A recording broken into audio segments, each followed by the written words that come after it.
Hello my dear friends, good evening. How are you all? I hope आप सभी बहुत अच्छे होंगे। तो डियर फ्रेंड्स, आज मैं आप सबके सामने एक टॉपिक लेके आई हूँ।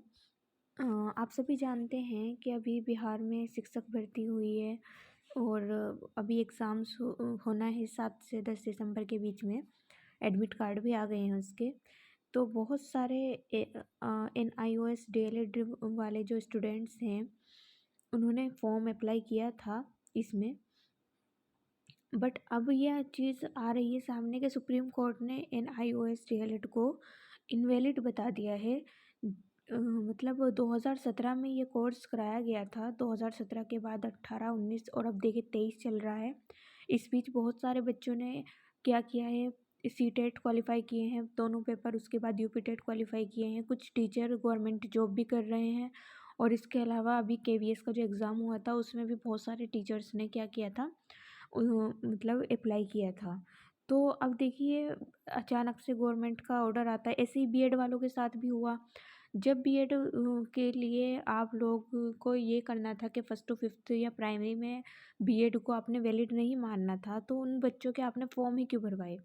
KVS में उन्होंने फॉर्म भरे, वो दूर दूर फॉर्म मतलब एग्ज़ाम देने के लिए गए और उसके बाद क्या हुआ, उन्हें इनवैलिड कर दिया। मतलब ऐसे ही बाहर कर देते हैं बच्चों को, जैसे दूध से मक्खी निकाल देते हैं। तो ये बहुत ज़्यादा गलत बात है, चाहे वो BED वालों के साथ हुआ हो, चाहे वो NIOS DLED वालों के साथ हुआ हो। तो और ये एक बहुत बड़ी प्रॉब्लम ये है कि हम जो स्टूडेंट्स हैं, जितने भी हैं, चाहे वो सिंपल BTC वाले हैं, चाहे वो NIOS DLED वाले हैं, चाहे वो BED वाले हैं, हम एक दूसरे के ख़िलाफ़ हैं। हमें कभी भी एकजुट होके ये नहीं समझते कि हाँ, जैसे हमें इस चीज़ का दुख होगा ऐसे ही सामने वाले को भी होगा, ऐसे ही BED वाले को भी होगा, ऐसे ही NIOS DLED वालों को भी होगा। अब आप ये देखिए, ये सब कुछ हो रहा है, ये किसी की नहीं है। ये किसी की भी नहीं है। ना ही तो ये सिंपल BTC वालों के साथ होगा, ना ही ये टोटली BED वालों के साथ होगा और ना ही ये NIOS DLED वालों के साथ होगा। आज ये NIOS DLED वालों के साथ हुआ है, इससे पहले BED वालों के साथ इन्होंने खिलवाड़ किया था और आगे चल के हो सकता है BTC वालों के सामने कुछ रख दें, हो सकता है ऐसा। तो जब तक हम सब एक नहीं होंगे तो हमारा कभी कोई भी कुछ नहीं कर सकता। वो बोलते हैं ना कि जब आप खुद ही लड़ते हो तो सामने वाला उसका फ़ायदा उठाता है। तो वही चीज़ है हम सबके साथ। आप लोग कंपटीशन से डरते हैं कि जितने कम बच्चे होंगे उतना कम कंपटीशन होगा। आप क्या समझते हैं BTC वाले कम हैं? BTC वाले भी बहुत हैं। और अगर 6 टू 12th के देखा जाए, BED वालों, अगर आपने BED वालों को बाहर कर दिया तो आप क्या ही, मतलब क्या ही कर लोगे? बात है आपके टैलेंट की। अगर आपके अंदर टैलेंट है तो चाहे 1 हो, चाहे 1000 हो, चाहे 1 लाख हो, आप वो सीट अपने नाम करके रहेंगे अगर आपके अंदर वो टैलेंट है।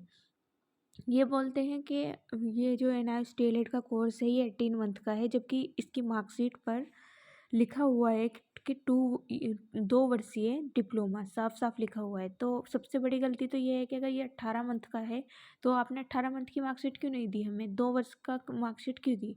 दूसरी बात देखिए, यहाँ पे आपको साफ साफ दिखाई दे रहा है ये 2 वर्ष का कोर्स है, इसलिए रजिस्ट्रेशन तुरंत करना है। रजिस्ट्रेशन की आखिरी तारीख ये है और इन्होंने ये बोला था कि ये हमें जल्दी कराना है। इस ईयर से पहले पहले सभी टीचर ट्रेंड होने चाहिए 31 मार्च 2019 के बाद।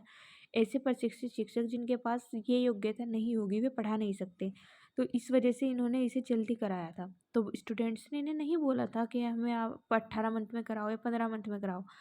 ये सब गवर्नमेंट ने किया था और इसकी सज़ा कौन भुगत रहे हैं? बच्चे भुगत रहे हैं। अब ये देखिए, अब कुछ वो लोग बोलते हैं, मैंने देखे हैं कमेंट्स लोगों के, कि ये तो बहुत सस्ते में हो गया था, लोगों ने ऐसे ही कर ली। तो ऐसा कुछ नहीं है। बहुत सारे बच्चे ऐसे हैं जिन्होंने अपनी, मतलब उनका पूरा पैसा खर्च हुआ है। आप ये देखिए कि 4500 रुपये इसकी, मतलब एक सेमेस्टर की फ़ीस थी और इन्होंने पूरे 4 सेमेस्टर कराए हैं। उसके अलावा जिन कॉलेजेस में हमें मतलब डाला गया था, जैसे कुछ बच्चों को प्राइवेट कॉलेज मिले थे, कुछ को सरकारी, जिनको सरकारी मिले थे उनसे कोई पैसा नहीं लिया गया। जो प्राइवेट कॉलेज में जिनको पढ़ाया गया, तो उन लोगों ने क्या किया, प्राइवेट कॉलेजों ने ये बोला कि हम बिना पैसे के आपको एंट्री नहीं देंगे, ना ही हम पढ़ाएंगे, हमें गवर्नमेंट की तरफ से कुछ नहीं मिल रहा और हम ऐसे ही आप लोगों की जिम्मेदारी नहीं उठा सकते। मतलब मैंने भी किया था ये और मेरे साथ भी यही हुआ था। और ये तिलकराम सैनी डिग्री कॉलेज है आपका सरसावा में, ये वहाँ से मैंने किया था। तो वहाँ पे जो तिलकराम कॉलेज है उन्होंने हमसे सबसे पैसे लिए थे, यहाँ तक कि मार्कशीट लेने जब हम गए उसके भी हमसे पैसे लिए। फिर उसके बाद सर्टिफिकेट लाया गया, उसके भी हमसे पैसे लिए। और इन लोगों ने मतलब पूरी तरह शोषण किया है बच्चों का। जहाँ से जहाँ तक देखें सिर्फ शोषण किसका हो रहा है, बच्चों का हो रहा है, और किसी को कोई मतलब नहीं है। और अब ये देखिए आप, इतने साल ख़राब करने के बाद, इतने साल मेहनत करने के बाद, इतना पैसा वेस्ट करने के बाद आज गवर्नमेंट और सुप्रीम कोर्ट बोल रही है कि ये वैलिड नहीं है। तो ये कहाँ का इंसाफ है? हम सबको एकजुट होकर इसके खिलाफ आवाज़ उठानी होगी, वरना इसका कुछ नहीं हो सकता।